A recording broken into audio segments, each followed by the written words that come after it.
Modi ji America के 3 दिवसीय के दौरे पर मौजूद थे, तो उस दौरान कई सारी तस्वीरें ऐसी सामने आई जिसने मोदी जी की भयंकर बेइज्जती करवाई है। उस बेइज्जती को लेकर के तमाम तरह की बातें जो हैं सोशल मीडिया के जरिए भी सामने आ रही हैं। कुछ एक तो खबरों में इतना आगे निकल गए कि सारी हदों को ही पार कर दिया गया। और यही बात अगर अमेरिका में मोदी जी के दौरे को लेकर के खुद मीडिया की जाए तो यहां पर पत्रकार भी बेइज्जत हुए हैं। और साथ ही साथ पत्रकारों के सामने खुल करके लोगों ने कहा है कि हम मोदी जी को समर्थन करने नहीं, बल्कि हमें तो भाड़े पर बुलाया गया था, हमें हमारा पैसा दे दीजिए ताकि हम अपने घर वापस जा सकें।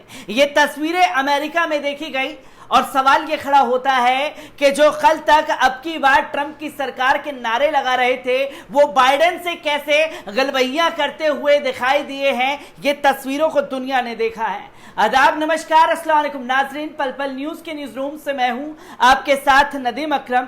अब बात की जाए मोदी जी के अमेरिका दौरे की तो बुरी तरीके से फ्लॉप साबित हुआ है और इस फ्लॉप का कारण भी खुद मोदी जी हैं, क्योंकि जो उनकी नीतियां हैं उसी नीति में घेर करके अमेरिका ने पूरा कड़ा प्रहार किया है देश के प्रधानमंत्री श्री नरेंद्र मोदी जी पर। और उसे बचाने के लिए जो गोदी मीडिया है वो पाकिस्तान की हेकड़ी निकाल देने वाले जैसे स्लग चला रहा है। अब अमेरिका में क्या कुछ हुआ है मोदी जी के साथ में और कैसे बड़े बड़े झटके जो हैं देश के प्रधानमंत्री श्री नरेंद्र मोदी जी को लगे हैं उनकी नीतियों के कारण, एक बार इस रिपोर्ट पर नजर डालते हैं। चीन का विश्व के मानचित्र पर एक सुपर पावर की तरह उभार दुनिया की नई राजनीति को बनाने वाला है।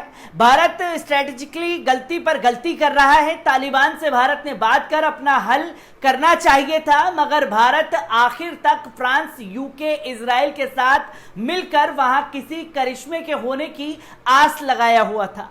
आज का समय ग्लोबल इंफॉर्मेशन का है। अब चीजें आसानी से छुपती नहीं हैं, वो कहीं ना कहीं से बाहर आ ही जाती हैं। 20 साल तक भारत ने अफगानिस्तान में रहकर जो कुछ हासिल करना चाहा था, जिसके लिए उसने 23,000 करोड़ रुपए इन्वेस्टमेंट किए थे, वो कुछ हासिल नहीं कर सका। यानी देश की संपत्ति बर्बाद गई। बलूचिस्तान आज भी पाकिस्तान में है, पाक अधिकृत कश्मीर आज भी पाकिस्तान के पास है। भारत ने अमेरिका, इजराइल के साथ अपना भविष्य तय किया है। इसमें भारत का अपना कोई लाभ नहीं है। अमेरिकी भारत को चीन के खिलाफ चारे के तौर पर इस्तेमाल करेगा। खुद भारत इतना मजबूत है नहीं कि वो चीन को रोक सके। लद्दाख में तकरीबन 2 साल होने वाले हैं चीन कब्जा किए बैठा हुआ है, जबकि देश में राष्ट्रवादियों की सरकार है। बदलाव के इस समय में भारत को सबसे पहले खुद को अमेरिकी असर से निकाल लेना चाहिए था। नेहरू के समय रूस और अमेरिका का झगड़ा चरम पर था, लेकिन भारत ने अपनी अलग राय अपनाई। उसने रूस से दोस्ती कर रखी थी, अमेरिका से भी संबंध खराब नहीं किए। अब की बार ट्रंप सरकार का नारा प्रधानमंत्री नरेंद्र मोदी ने अमेरिका के अंदर दिया था। कोई भी देश इस तरह की हरकत नहीं करता। ट्रंप चुनाव हार गया, अब बाइडेन हुकूमत में है जिसका मोदी ने विरोध किया था। कल को अमेरिका साउथ चीन सी से चीन में जंग करता है तो वो भारत को भी अपने साथ युद्ध में घसीटेगा। और अगर भारत अमेरिका का साथ नहीं देगा तो उनके प्रकार से पाबंदियां लगाएगा। ऐसे में नुकसान सिर्फ भारत का होगा, अमेरिका पर कोई असर नहीं होगा। अमेरिकी शक्तिशाली है, उसकी अर्थव्यवस्था बहुत मजबूत है, उसके पास अथात डॉलर हैं। किस काम आए हाल ही में तालिबान ने बता दिया है। अब आपको बता दें कि ऑस्ट्रेलिया को परमाणु संचालित पनडुब्बियों का एक बड़ी खेप दी जाएगी। इस संबंध में व्हाइट हाउस के प्रेस सचिव जेन साकी ने कहा कि ऑक्स की घोषणा के समय राष्ट्रपति जो बाइडेन ने जो कहा वह सांकेतिक नहीं था। मुझे लगता है कि उन्होंने फ्रांस के राष्ट्रपति इमैनुअल मैक्रों को सीधी बात कही है कि ऑक्स में अब किसी अन्य देश को शामिल नहीं किया जाएगा।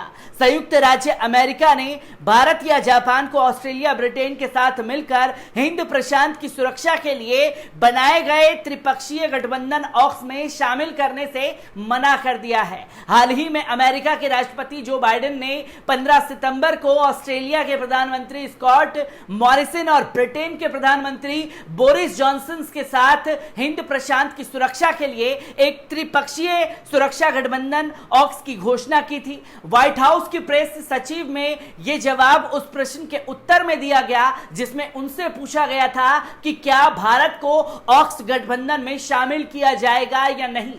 हालांकि इस गठबंधन में शामिल नहीं किए जाने के बाद फ्रांस ने इसकी आलोचना भी की थी।